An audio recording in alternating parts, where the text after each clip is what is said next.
économique. N'y a-t-il pas justement des risques sur l'économie nationale et sur la santé financière de l'Algérie par rapport justement à cette inflation? Vous me permettrez de corriger un petit peu vos propos. J'ai ce défaut de dire ce que je pense être vrai à mes compatriotes.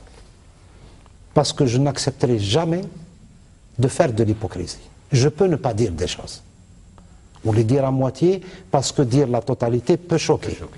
Mais je ne mentirai jamais. Mais cela étant, vous me dites, j'ai toujours lié l'augmentation des salaires à la productivité, à la rentabilité. Je notais 3 étapes. 97, le SNNG, 25%. 20% plus exactement, pardon. 2003, 25%.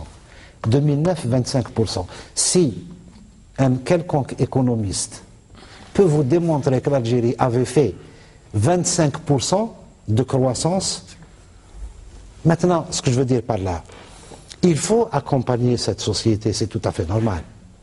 Il ne faut pas accepter dans ce pays un écart inacceptable au sein des classes. Pourquoi?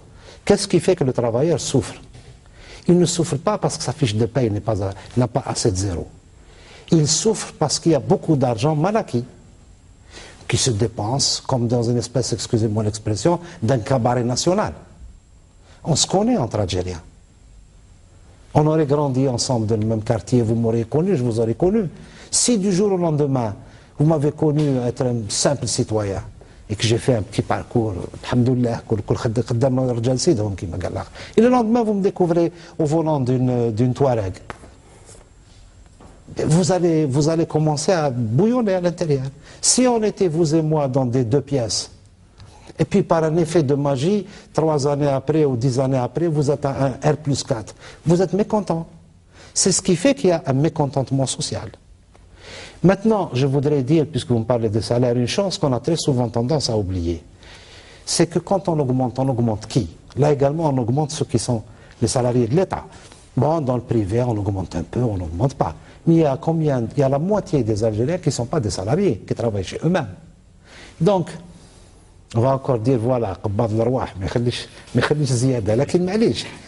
je souhaite que chacun de nous réfléchisse au sort de chacun au sein de la collectivité avec cette espèce de ساعات فيها مزايدة.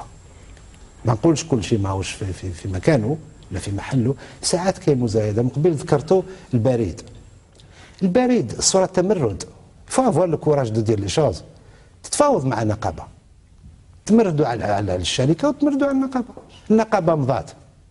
قعدوا 4 أيام، اليوم وقيل مازال 4 ولا 10 مراكز بريد، قال لك ما تساعدناش.